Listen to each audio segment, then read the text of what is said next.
Welcome everybody back here at Veil of Sound. Yes, we are going on. We are continuing our Pelagic Tuesdays, just like we have already done so many times with you, with bands like Telepathy, with who was it? We had so many Som. So we had so many of them in the last couple of months. Just look them up. It's nearly every Tuesday, but it's not every, but very many Tuesdays. And we want to continue with another great Pelagic band here on our show.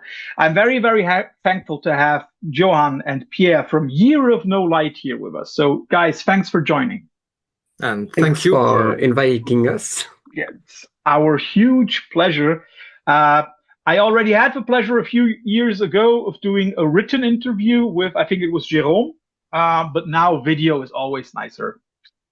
So, first of all, maybe for those who don't know your band that much, first of all, shame on the people who don't, but maybe you can say what you two do in Year of No Light. We are trying to build sonic landscapes. No, I mean what you two, which instruments you play, for example. Yes, I play guitar. I play bass and some things. And but it's already, I think Pierre's answer is very, very well. Sonic landscapes. I think that is definitely something that we have to talk about. So in a few days, when this comes out in a few days, you will be releasing Le Maîtres Fous on May 23rd, I think. Yes, 23rd. So first of all, I have to ask, this is the first record that you are releasing in, I think, 4 years. And still it's no new music. What is wrong, guys? Come on. When do we get new stuff? We are working on the new stuff. But yes, we're slow. We know that. That's okay.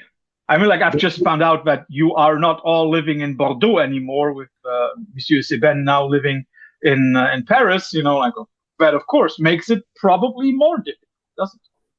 Yeah, but in fact, Les Maîtres Fous was recorded quite some years ago. Yeah. And we failed to release it before.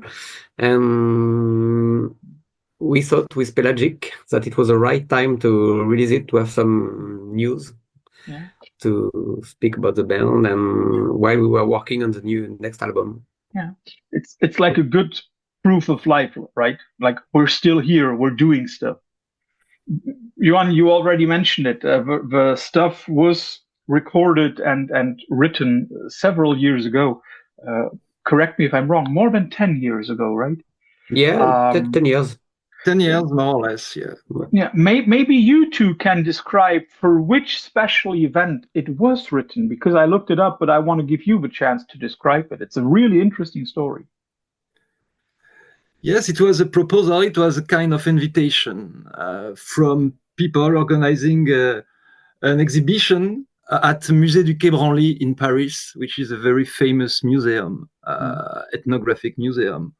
And they were showing an exhibition called sorry for my English. L'invention du sauvage, the invention of the savage. Yes. Exactly. And they asked us to design a performance around Les Maîtres Fous from Jean Rouch. Johan, perhaps you wanna add something? No, yeah, we did this like 10 years ago. We did this performance, and we were very happy about the way it happens the day we've done it. But there was no recording apart some phone recordings from the audience and so on. And 3 years later, 7 years ago, we've got the opportunity to do it again in Bordeaux. And then we thought it would be a good occasion to record it live and have a proof of existence of this performance. For everybody who now says, okay, what is it now? The invention of the savage, Le Maître Fou, in English, the Mad Masters, basically both. If I understood it correctly, Le Maître Fou was a documentary that was part of the exhibition, right? And so you did the soundtrack for a part of the exhibition. It's a really, really interesting thing. And I also would like to quickly talk about the idea behind both the exhibition and also Le Maître Fou, the invention of the savage, l'invention du sauvage. It basically tries to show, okay, the term that the colonizers in the 19th and 20th century, the term that they used, the savage, the wild, the primitive, those are all constructs, isn't it? Yes, that's social constructs defining the kind of alterity, but with some level of violence in it. Mm-hmm. Isn't it also some kind of self-fulfilling prophecy? Yes, it can be. Yes, you're right. Also, yes, you can think of it.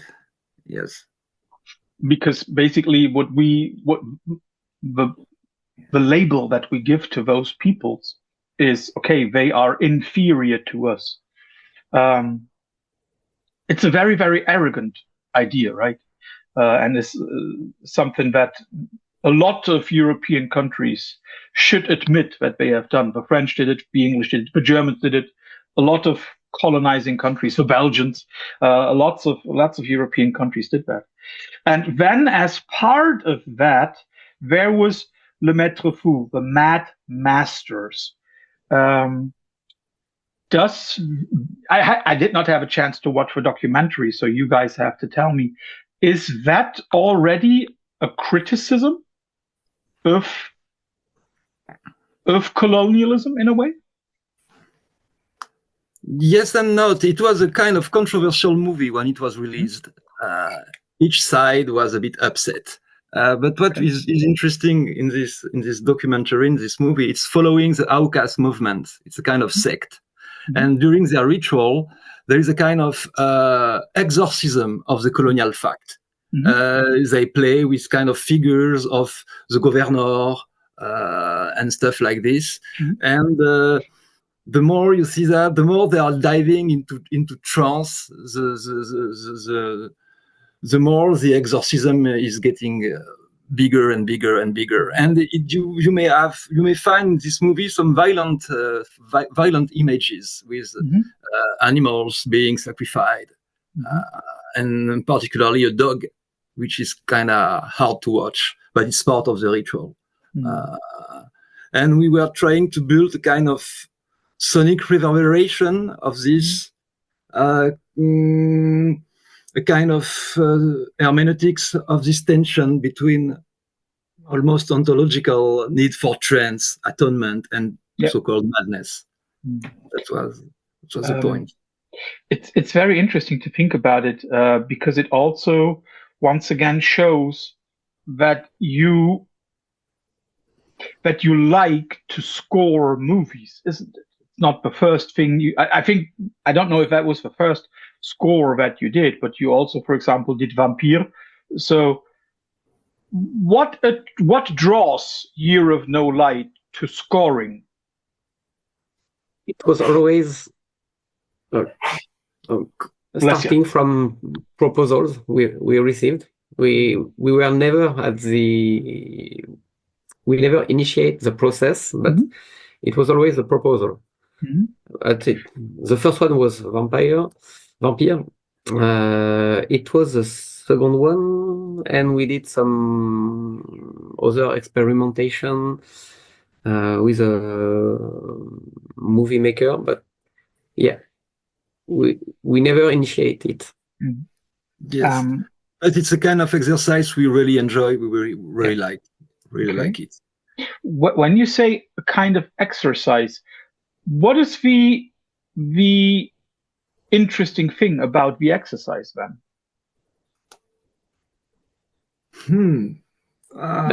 It's different from writing a song, or a full record. The format is totally different. By the way, for everybody, we should say that Le Maître Fou is one piece, which is basically 30 minutes long. But Pierre, I think you also wanted to say something. Sorry. Yes, it's also a matter of narration, and so we need to appropriate the movie or the documentary. We need to work on it a little bit to cut the different sequences that are building the movies. And then it's kind of both cerebral and very instinctive process. Let me ask it this way. I know that Vampire was a silent movie. Was Les Maîtres Fous also a documentary without a commentary? There is some sound on it. Okay. Yes. Okay. And I thought about it when I was preparing this interview. I think there is something, and I would like your opinion.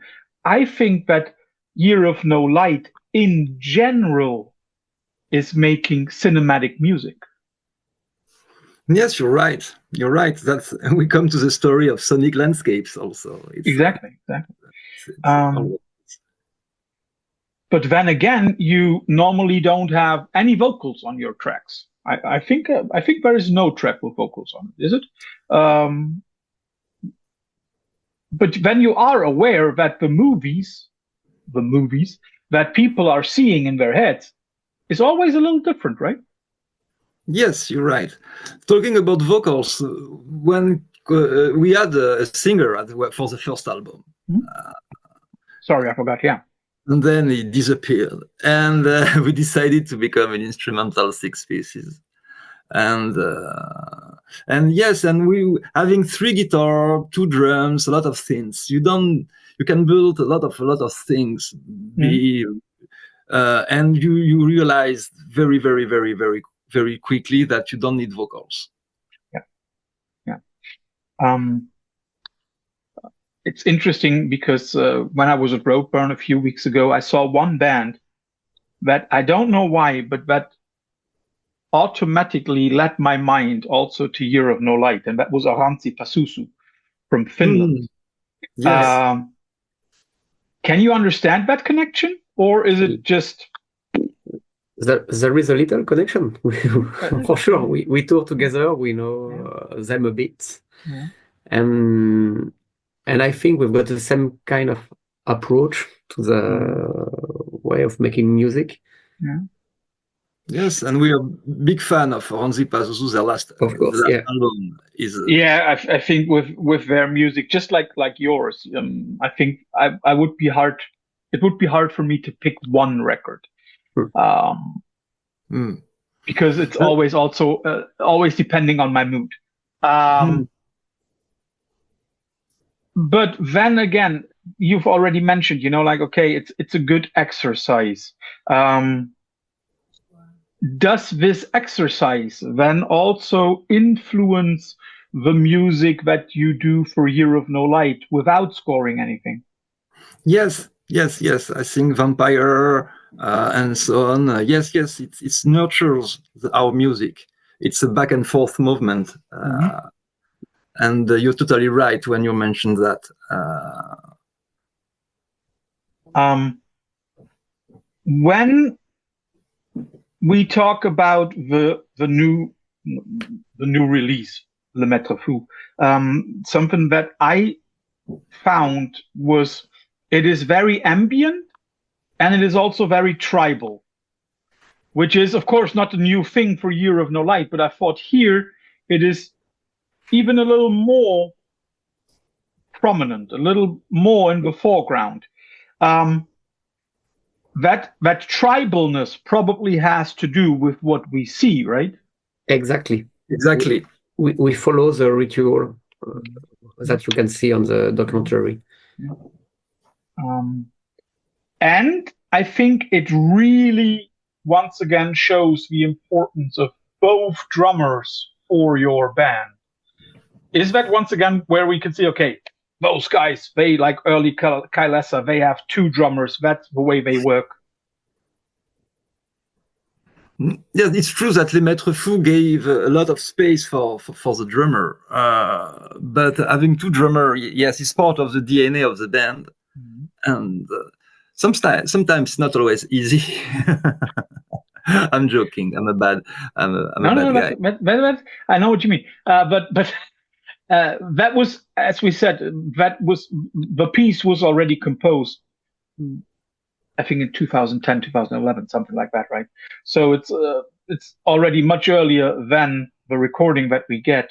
Was that also a moment where you saw how much you could do with two drummers?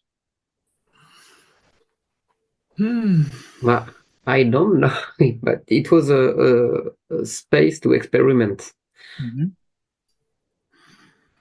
No, but I think that yes, we already at this position knew that it was that we were about to stay with two drummers, and I guess the first discovery of this new configuration was during the recording of Auserwelt. And then from then, even for us, it evolves always. And what they are doing right now is very amazing, but you have to wait for the next album to hear that. But it's a perpetual evolution. But for Les Maîtres Fous, yes, they were following the movie, following the ritual, which is getting harder and harder. And there are two main movements in this.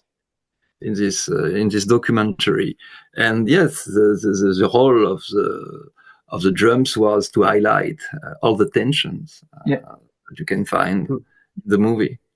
But yeah, maybe you're right, because on Auserwelt, when we recorded it, and at the time we started to play the song, it was 2 full drum kits.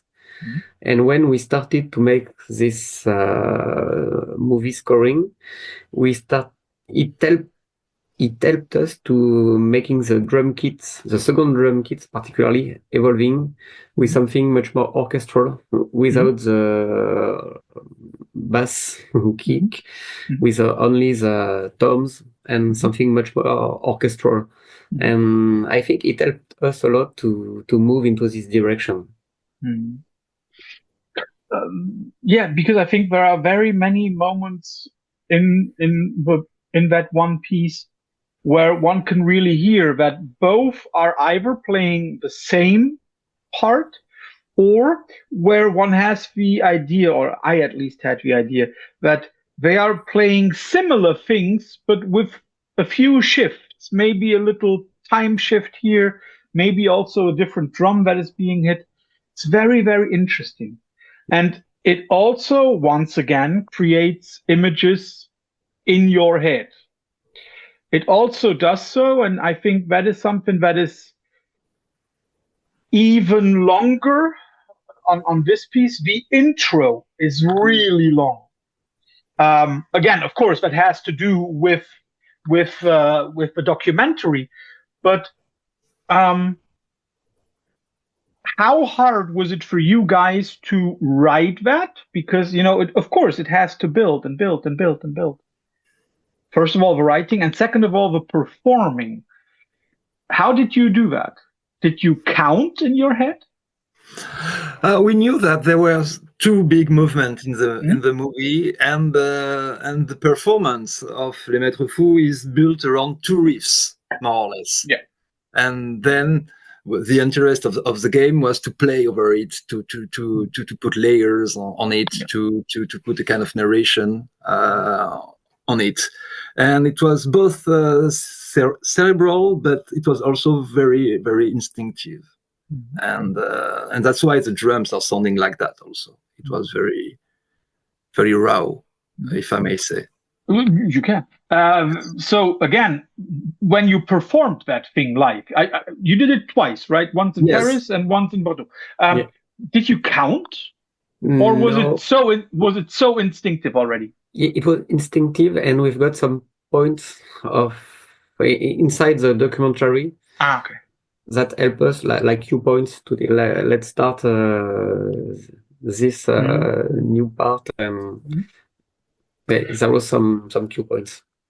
But it was always impressive to play on a big screen, watching this documentary and playing it, and it's always a very strong experience. And you may find the documentary on YouTube, I guess. I will look it up. If we find it, folks, you'll have the link underneath. If we don't, then I'm sorry.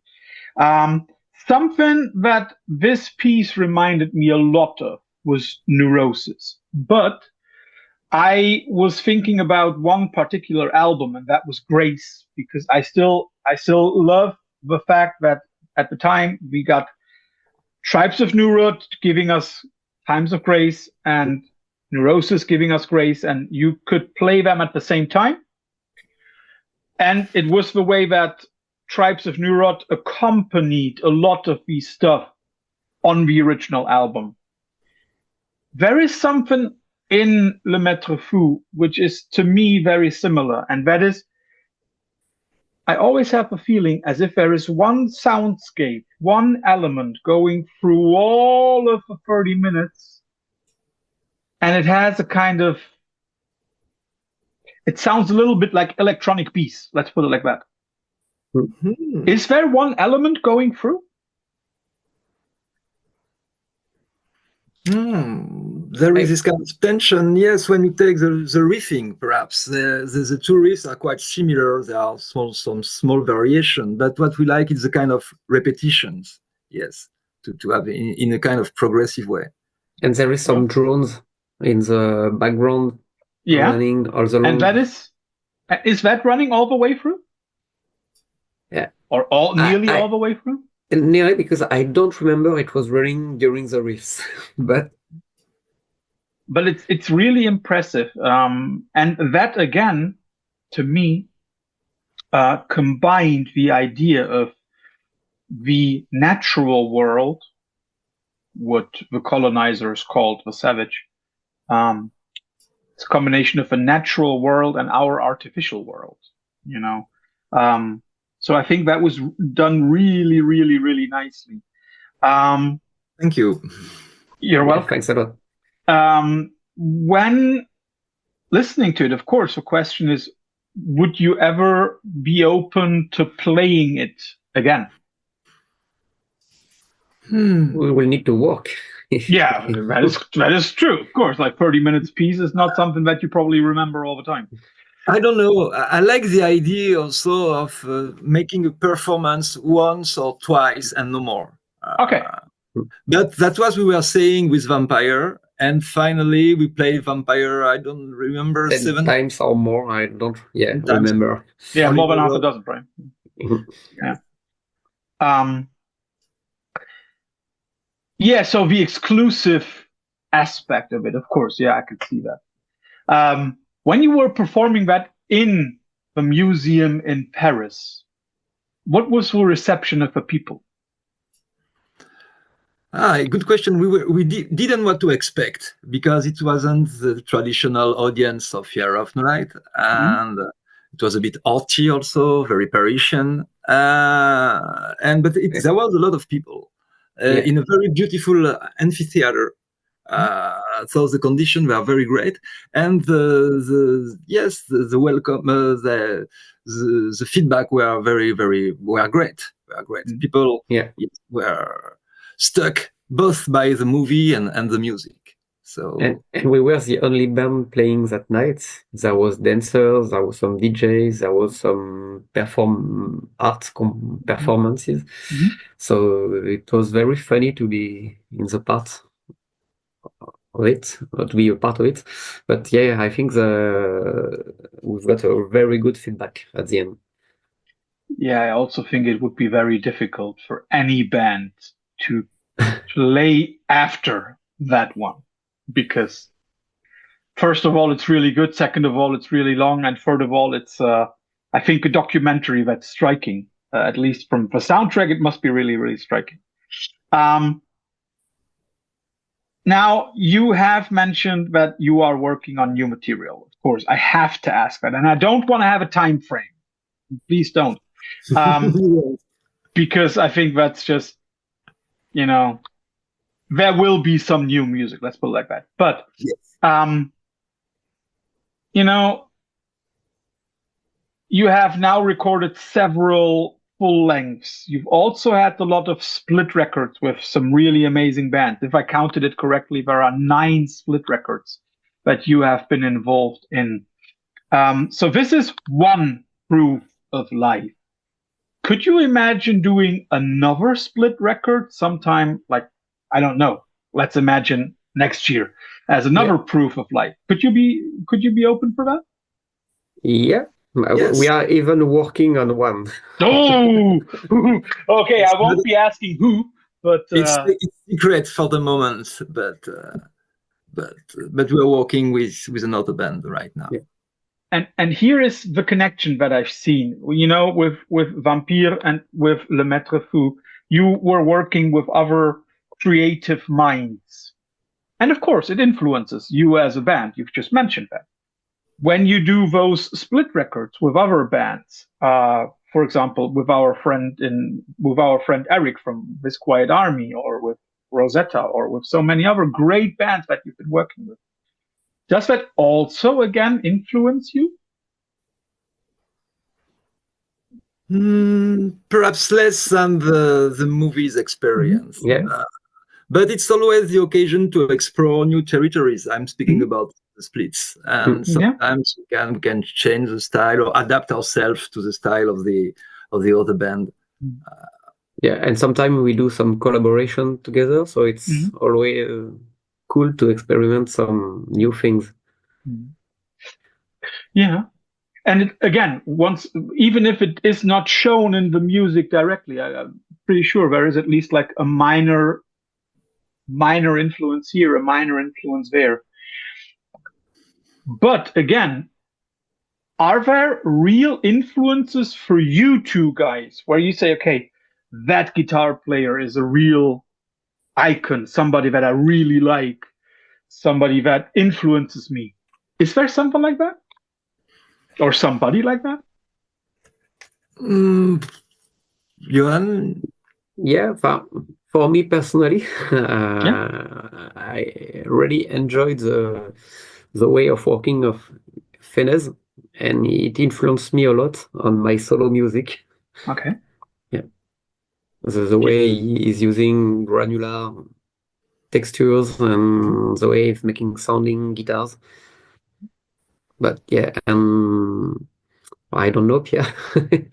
Me, I don't have some specific role model. It's more bands that give me the idea of something like that. So I will be very classic. It will be Neurosis, early ISIS, and E0 is Gone. Also, big fan. Okay, but that is something that I would not have expected. His Hero Is Gone is okay.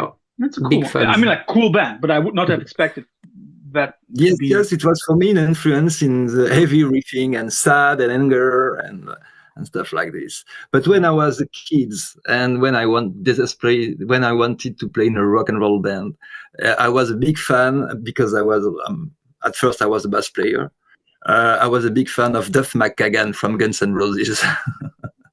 Wasn't Duff McKagan the last one to see Kurt Cobain alive? I think there is something like that. I think so. Yes. And I like the guy, and even right now, I enjoy reading interview from him. But it's just for the anecdotes. But I said what that guy surely has a lot of anecdotes. Yeah, that's true. Are there any artists where you say, okay, that is something where we as a band are really influenced by? I guess Neurosis, maybe ISIS, but any other ones? Not really ISIS, but it depends. Much more Old Man Gloom, the way of sounding and mixing ambient stuff with riffing. But I think all in the band we are listening to a lot of different music. Some of us are really into soundtracks. Some of us are really surprising. Yes, some of us are really into progressive 70s rock music. Some also are into contemporary music. So I guess it's an influence, and it's a mix.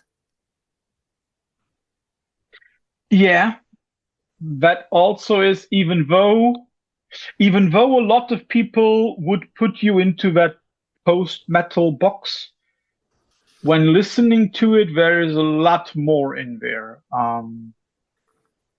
Also because probably, getting in somebody like Sheeran, who was in Monarch before, also, of course, indirectly influences the soundscapes of a band. Of course, yeah, true. So, guys, thanks first of all for the insight into Le Maîtres Fous. But nobody leaves a Veil of Sound interview without the quick fire round at the end. And some of the questions that I have for you are also because of Jérôme giving me some strange answers in our written interview. So you can say, merci beaucoup à Jérôme. Okay. I don't know which question, but he answered one of my questions with funeral doom. So I will give you 2 funeral doom bands. Slow from Belgium versus Bellwitch from the USA. Bellwitch. Yeah. That would be a band that I would love to see you work with. Then you would have 3 drummers on the scene. Yeah. And the next question might be only for Johan, because Pierre, you're not indirectly affected by it. But how is it to play in a band with your brother, Johan? It may be hard sometime. And therefore, I give you 2 bands with brothers that also had a hard time sometimes. Oasis versus the Kinks. The Gallaghers versus the Davis brothers. Oasis for me. Johan? Yeah, all the Oasis aussi. And I know that you have not done a lot of covers in your band life, but you did cover The Cure. You covered one of the tracks from Pornography. So it would be too easy to give you Pornography versus any other Cure album. I'll give you 2 different ones. I'll give you Disintegration versus Faith. Disintegration. Faith for me. Okay. The next one is probably difficult, but nevertheless, Neurosis versus ISIS. Neurosis.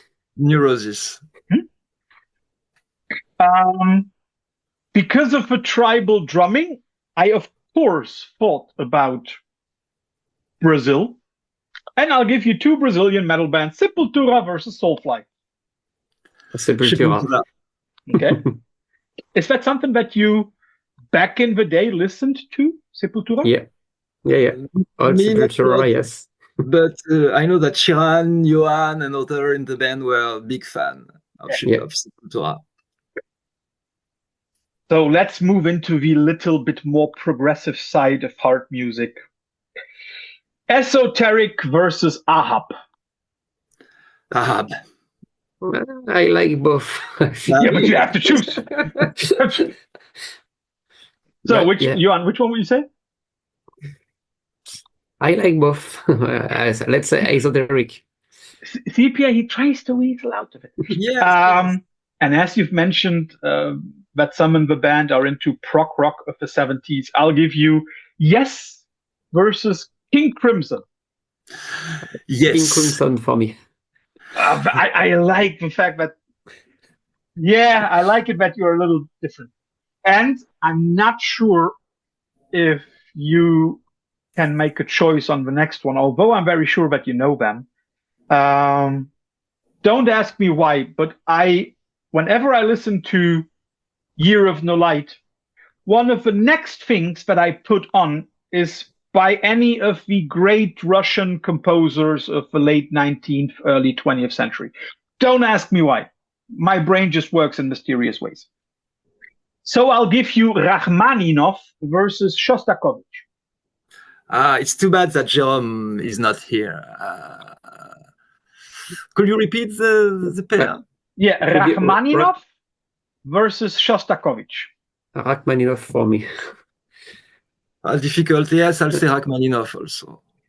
But, yes, because I have to choose. But it's difficult. Can you understand that some people, of course, the Russian composers of that time are much more on the heavier side of things than other stuff. But can you see why people make that connection in their head? Or do you say like, okay, that guy from Germany is just totally... No. No? You're right, because sometimes when you take the structure of our songs, it's a bit, it works like a bit like a classical orchestra, and there is always this intention of building. I always come to this point always, but building landscapes, narrations, giving the time to build textures, to work the sound, and I think it's to deploy a kind of melancholy also for sure. And because it's a very important part of the band also. So I guess, yes, if you take things like that, there may be some similarities, but we are quite honored to be compared to these giants. So, guys, thanks for the talk. Thanks for the interesting details into how that piece of music was written. For everybody, when you watch this next Friday, you can listen to Les Maîtres Fous. Take your time, take some good earphones. And I'm very sure you will be rewarded with 30 excellent minutes of listening pleasure. Guys, thanks for your time. Thank you. So enjoy the rest of your evening. Bye-bye. Bye. Bye. Bye.